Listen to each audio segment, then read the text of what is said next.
Competitive এক্সামের হলে আছো, ম্যাথসের পেপার বা ডেইলি লাইফের এমন কোনো একটা কাজে আটকে পড়েছো যেখানে কয়েক সেকেন্ডের মধ্যেই পার্সেন্টেজ ক্যালকুলেট করতে হবে, কিন্তু কনসেপ্টটা তো ঠিক মতো ক্লিয়ার নেই। আজকের ভিডিওটা তাই পার্সেন্টেজের ওপর। আমরা আজ শতকরার কনসেপ্ট ক্লিয়ার করব আর জানবো মাত্র কয়েক সেকেন্ডের মধ্যেই পার্সেন্টেজ ক্যালকুলেট করা যায়। তোমরা যদি চ্যানেলটা এখনো অবধি সাবস্ক্রাইব করে না থাকো তাহলে অবশ্যই চ্যানেলটা সাবস্ক্রাইব করে নিও, আর যারা সাবস্ক্রাইবার্স আছো তারা বেল আইকনটা প্রেস করে নিও, তাহলে তোমাদের কাছে ভিডিও নোটিফিকেশন সবার আগে চলে যাবে। তো শুরু করা যাক।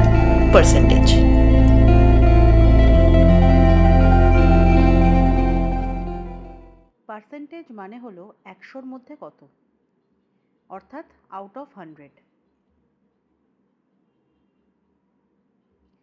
আমি যদি এক্স একটা যে কোনো সংখ্যা নিই, যে কোনো সংখ্যা হতে পারে, পজিটিভ, নেগেটিভ, দশমিক, ভগ্নাংশ, যে কোনো একটা সংখ্যা নিই, সেক্ষেত্রে এক্স পার্সেন্টেজ এই কথাটার মানে হয়ে যাবে এক্স বাই 100।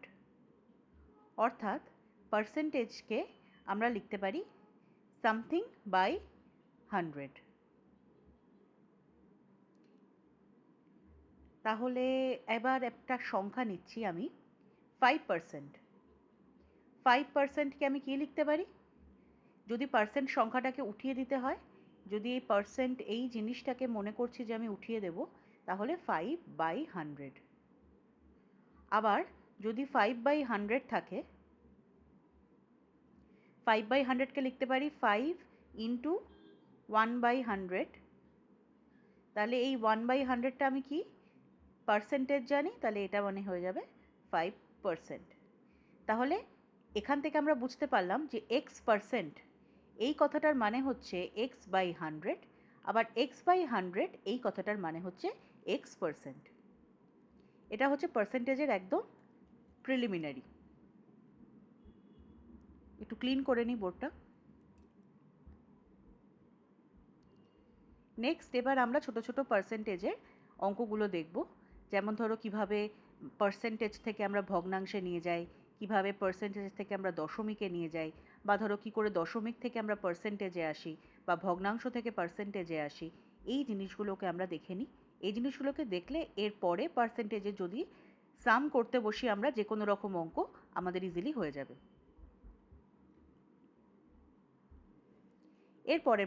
এরপরে আমি নিচ্ছি যে শতকরাকে ভগ্নাংশে কি করে নিয়ে যাব, অর্থাৎ পার্সেন্টেজ থেকে আমি চলে যাব ভগ্নাংশ বা ফ্র্যাকশন।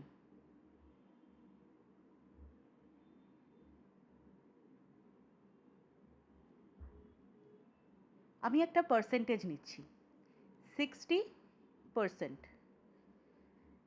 60%কে আমরা কি লিখতে পারি? 60/100। এবার আমরা কাটাকুটি করি।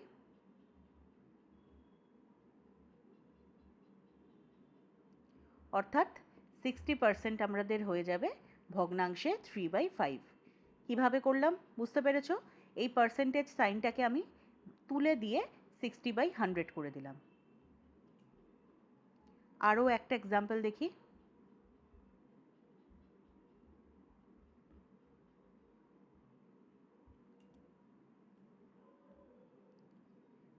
ধরো নিচ্ছি আমি 15%, 15%। সিমিলারলি আমি যদি পার্সেন্টেজটাকে তুলে দিতে চাই, পার্সেন্টেজের বদলে আমি কি বসাবো? 15/100।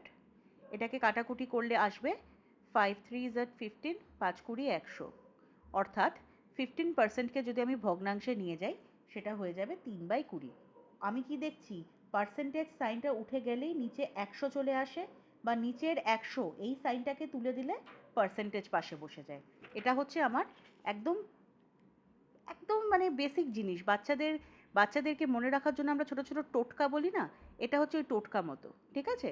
পার্সেন্টেজটা উঠে গেলে নিচে 100 চলে আসবে, আর নিচের 100টাকে যদি আমি উঠিয়ে দিই, তাহলে পাশে আমার পার্সেন্টেজ বসে যাবে। এটা হচ্ছে আমাদের ছোট্ট টোটকা পার্সেন্টেজের।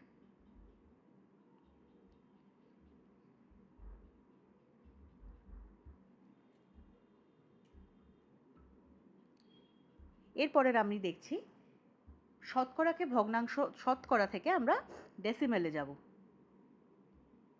এবার হচ্ছে পার্সেন্টেজ থেকে আমি ডেসিমেলে যাব, দশমিকে। আমি পার্সেন্টেজ নিচ্ছি 11%। 11%কে আমি কি লিখতে পারি? 11/100। 11/100। তাহলে আমি যদি ধরি দশমিকটা এখানে আছে, তাহলে একটা শূন্যর জন্য দশমিক এখানে এলো, আর একটা শূন্য আছে তার জন্য দশমিক এখানে এলো, তার মানে হয়ে গেল 0.11। সিমিলারলি আমি যদি দেখি 95%কে আমি দশমিকে নিয়ে যাব 95/100। দশমিকে নিয়ে যেতে গেলে সবসময় নিচে যদি 100, 10, 1000 এই ধরনের সংখ্যাগুলোকে আমরা রাখি, তাহলে দশমিকে নিয়ে যেতে আমাদের অনেক সুবিধা হয়। 95/100 মানে আমি দশমিকটা এখানে রয়েছে, তাহলে প্রথম 100র শূন্যের জন্য দশমিকটা এখানে এলো, তারপর দশমিকটা এখানে এলো, তাহলে হয়ে গেল 0.95। এইবার ধরো 2.5%। 2.5% মানে আমি লিখতে পারি 2.5/100। দশমিকটা অলরেডি এখানে আছে, তাহলে একটা শূন্যর জন্য দশমিক এখানে যাবে, আর একটা শূন্য আছে দশমিক এখানে আসবে, তাহলে কি হয়ে গেল 0.025। এইভাবে আমরা পার্সেন্টেজ থেকে দশমিকে নিয়ে যাই।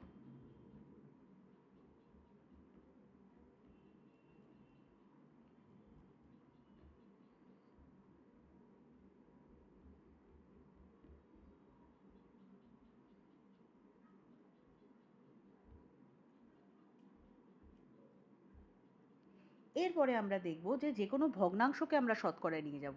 প্রথমে আমরা দেখেছি শতকরা থেকে ভগ্নাংশ, এবার হচ্ছে ভগ্নাংশ থেকে শতকরা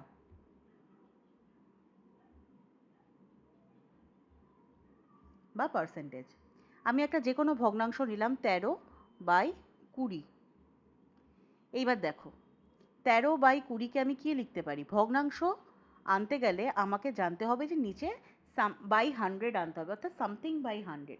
13/20কে আমি লিখলাম, ওপরেও 100 দিয়ে গুণ করলাম, নিচেও 100 দিয়ে গুণ করলাম, তাহলে কেটে কুটে 1 হয়ে যায়, তাহলে 13/20ই থাকে। তাহলে আমি 13/20কে ঘুরিয়ে লিখলাম 13/20 ইন্টু 100/100। তার মানে এটাকে লিখলাম 13 ইন্টু 100/20। এটাকে একসাথে নিয়ে নিলাম ইন্টু 1/100। এবার এটাকে আমি কাটাকুটি করি, 20×5 100, 5 7 হয়ে যায় 65, তাহলে এটা হয়ে যাচ্ছে 65/100, তার মানে হয়ে গেল 65%। আমি এখন যেটা শেখাচ্ছি সেটা কিন্তু কোনো ট্রিক নয়, সেটা হচ্ছে তোমার একদম ট্র্যাডিশনাল মেথড, বা যেটাকে বলে যে মেথডটা শিখলে আমাদের বেসিকটা ক্লিয়ার হয়ে যাবে। ফান্ডামেন্টাল দশমিক শতকরা সম্পর্কে ফান্ডামেন্টাল যা যা জানার দরকার সেগুলো ক্লিয়ার হয়ে যাবে, আমি সেইটা শেখাচ্ছি। এইটা জানলে কিন্তু ট্রিকগুলো ইউজ করতে সুবিধা হয়, আদারওয়াইজ ট্রিক তোমাকে তখন মুখস্থ করতে হবে। মুখস্থ করার থেকে বেস ক্লিয়ার হয়ে যাওয়াটা ভালো। আমি আরেকটা ভগ্নাংশ নিচ্ছি, সেটা হচ্ছে 1/9। 1/9কে আমি কি করব? 1/9 এটাকে আমি আবার এরকম লিখতে পারি 100/100।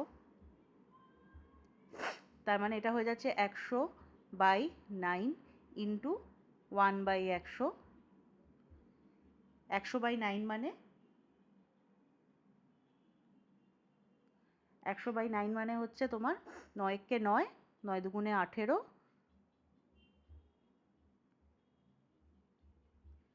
12/9%। এটা হয়ে গেল ভগ্নাংশকে আমি দশমিকে নিয়ে গেলাম, ভগ্নাংশকে আমি শতকরায় নিয়ে গেলাম। এরপর আমি কি করব? এরপর আমি দশমিককে শতকরায় নিয়ে যাব।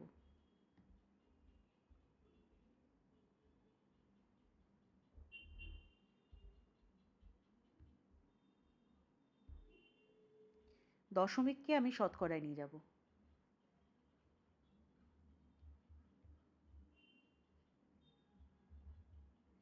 দশমিক আমি যে কোনো সংখ্যা নিয়ে নিলাম 0.14। 0.14 মানে আমি কি লিখতে পারি? 14/100। 100, তার মানে হয়ে গেল 14%। আবার ধরো 3.9, 3.9কে আমি কি লিখতে পারি? 39/10। দেখো নিচে যদি আমি একটা 10 গুণ করে দিই তাহলে 100 হয়ে যায়। তাহলে এটাকে আমি লিখতে পারি 390%।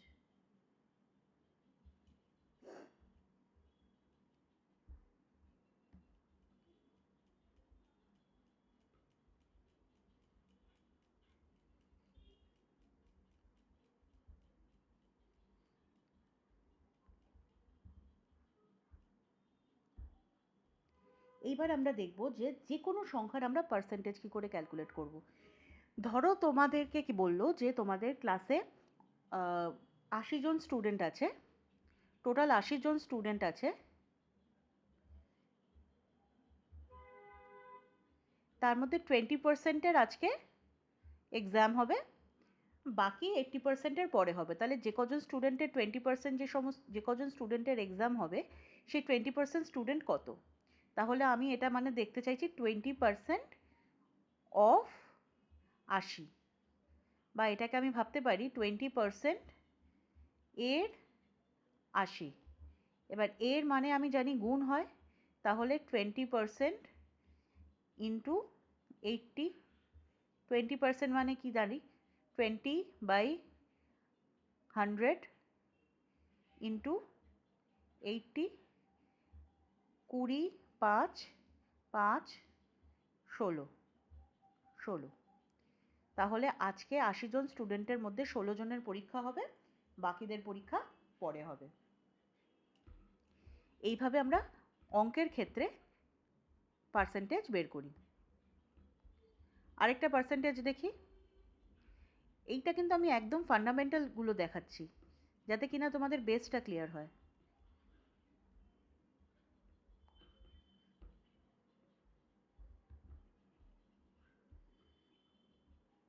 আরেকটা দেখাচ্ছি। ধরো আমি আরেকটা কোয়েশ্চেন নিলাম, 32%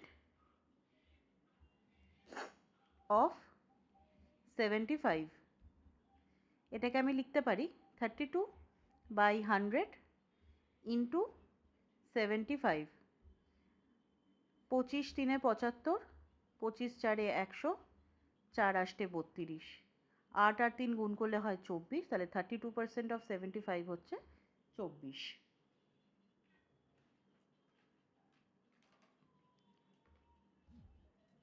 আরেকটা ধরনের কোয়েশ্চেন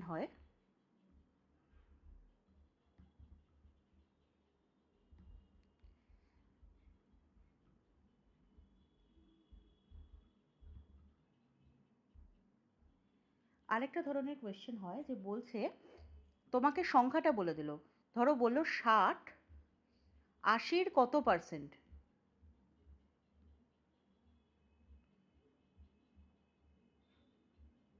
অর্থাৎ 60 80-র মধ্যে কত ভাগ, মানে 60/80।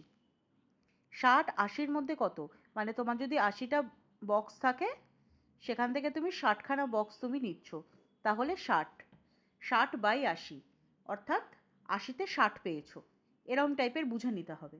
60/80 এটাকে আমি পার্সেন্টেজে নিয়ে যাব, তাহলে আমাকে নিচে 100 আনতে হবে। নিচে 100টা আমি যদি জোর করে আনি তাহলে আমাকে ওপরেও 100 রাখতে হবে। ওপরে আমি 100 রাখলাম, এখানে এটা কেটে গেল, এখানে এইটা কেটে গেল, 2 5 10 10 কেটে গেল, তাহলে পড়ে রইল 75%। ঠিক আছে, এটা ক্যালকুলেট করলে তাই হবে।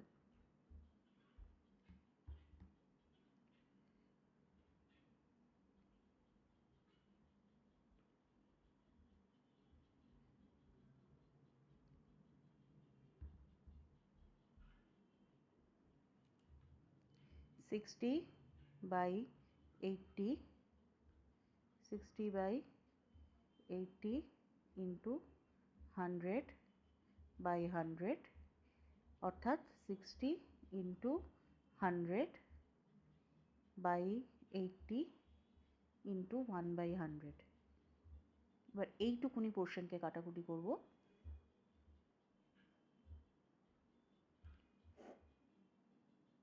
4 দুগুণে 8, 4 25 100।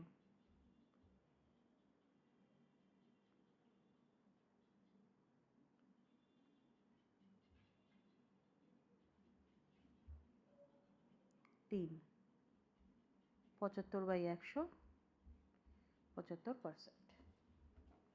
ঠিক আছে, এইভাবে আমাদের পার্সেন্টেজের বেসিক জিনিসগুলো হয়ে যায়। তাহলে এগুলো কিন্তু বারবার একটা কথাই আমি বলছি, এটা কিন্তু কোনো এক্সামের ট্রিক নয়, এটা একদম ফান্ডামেন্টাল। যাদের অসুবিধা আছে পার্সেন্টেজ নিয়ে, বেসিক জিনিসটাই বুঝতে অসুবিধা হয়, এগুলো হচ্ছে তাদের জন্য। এক্সামের ট্রিক আমি এর পরের ভিডিওগুলোতে দেখাবো। এখন আমি হোমওয়ার্ক দিচ্ছি, নিজেরা একটু প্র্যাকটিস করে নিও, তাহলে কনসেপ্ট আরও ভালো মতো ক্লিয়ার হয়ে যাবে। ফার্স্ট কোয়েশ্চেন দিচ্ছি আমি। 15% অফ 24, এটা কত? আরেকটা কোয়েশ্চেন হচ্ছে 90 180 কত পার্সেন্টেজ? এই দুটো কোয়েশ্চেন করলে কিন্তু তোমাদের মোটামুটি শতকরা সম্পর্কে যা যা কনফিউশন থাকবে সেগুলো ক্লিয়ার হয়ে যাবে। কমেন্ট বক্সে আনসারটা কিন্তু অবশ্যই দিও তোমরা। আর আজকের ভিডিওটা হলো শতকরার একদম ফান্ডামেন্টাল ভিডিও। এই কন্টেন্টটা যদি বুঝে যাও তাহলে কিন্তু পরের যে কোনো পার্সেন্টেজ রিলেটেড প্রবলেমস তোমরা সলভ করতে পারবে। মনে রাখা দরকার যে ম্যাথামেটিক্সের যে কোনো পার্টের রুটটা বুঝে গেলে একটা প্রবলেম সলভ করতে পারলেই কিন্তু বাকিগুলোও ইজি হয়ে যায়। সো আজকের ভিডিওটা এই পর্যন্তই রইল। Please stay connected for part 2। Thank you, happy learning, by.